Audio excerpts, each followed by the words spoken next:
도움이 되는 정보 트렌드 라디오입니다. 오늘은 2022년 바뀌는 보건복지부 예산안을 토대로 저소득, 저소득 노인, 장애인 등 취약계층의 바뀌는 정책에 대해 한눈에 볼 수 있게 정리를 했습니다. 바로 보러 가시죠. 먼저 기초수급, 저소득, 차상위, 장애인 등 취약계층의 바뀌는 정책 12가지입니다. 첫 번째, 생계급여 부분에서는 부양의무자 기준이 전면 폐지됩니다. 따라서 2022년에는 그동안 부양의무자 기준으로 생계급여를 받지 못한 21만 가구가 이 생계급여를 받을 수 있을 것으로 전망이 됩니다. 21만 가구라면 수십만 명이 넘어가겠네요. 또한 기준 중위소득 인상으로 인해 생계급여의 기준이 상대적으로 완화된다고 합니다. 현재 이 부양의무자 기준은 노인분들과 굉장히 관련이 큰 만큼 노인분들 중 정말 많은 분들이 이 혜택을 받으실 수 있을 듯 합니다. 하지만 부양의무자 폐기 기준 중 제외되는 대상이 있는데요. 고소득, 고재산 가구인 경우 생계급여 대상에서 제외가 된다고 합니다. 두 번째는 의료급여 부분도 부양의무자 기준이 폐지가 됩니다. 부양의무자 가구에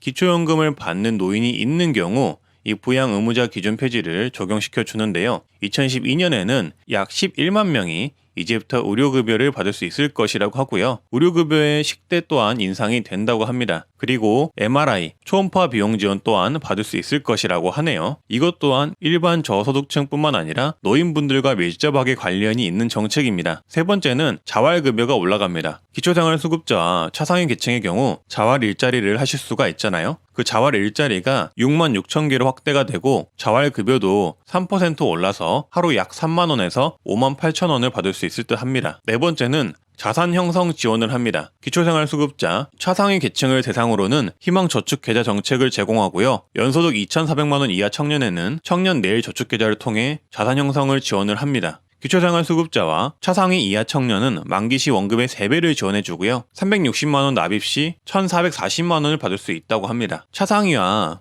중위소득 100% 이하 청년은 만기 시 원금만큼 추가로 지원을 받는다고 보시면 됩니다. 360만 원 납입 시 720만 원을 받습니다. 청년 내일 저축계좌는 청년 정책편에서 따로 다루니 참고를 해주시고요. 그리고 다섯 번째는 아동 발달 지원 계좌를 지원합니다. 보호대상 아동, 기초생활수급 가구 아동의 경우 아동의 자산 형성을 위해 디딤 씨앗 통장을 운영을 하는데 이 통장을 개설해 저축을 하면 만기 시 원금의 2배를 추가로 주는 정책을 2022년부터 시행한다고 합니다. 여섯 번째는 자립수당을 확대합니다. 아동복지시설, 가정위탁보호가 종료된 청년의 경우 안정적 자립을 위해 자립수당 30만 원을 주고 있는데 그 지급기간을 5년으로 확대한다고 합니다. 일곱 번째는 긴급복지 정책의 생계지원 단가를 4인 가구 월 130만 원으로 인상합니다. 또한 휴폐업 질병 등으로 인한 위기가구 지원 규모를 확대한다고 합니다. 긴급복지의 경우 갑자기 생활이 어려워져 생계곤란이 생긴 분들에게 국가가 일시적인 지원을 해주는 제도라고 보시면 되는데요. 그 지원 대상과 지원 금액이 늘어났다고 보시면 됩니다. 여덟 번째는 상병수당 시범사업이 시행됩니다. 상병수당은 근로자가 아파서 일하기 어려운 경우 소득 걱정 없이 상병수당을 지원하는 사업인데요. 그러니까 아파서 쉬게 되는 경우 어느 정도 지원금을 받을 수 있다는 겁니다. 2022년 7월부터 시범사업을 통해 시행이 될 예정이고요. 현재 6개 지역에서 시행이 된다고 하니 참고해 주시면 되겠습니다. 아홉 번째는 재난적 의료비 지원 사업이 훨씬 더 확대됩니다. 재난적 의료비 지원 사업은 우리가 예기치 못한 일로 엄청난 금액의 의료비를 감당해야 할 수도 있는데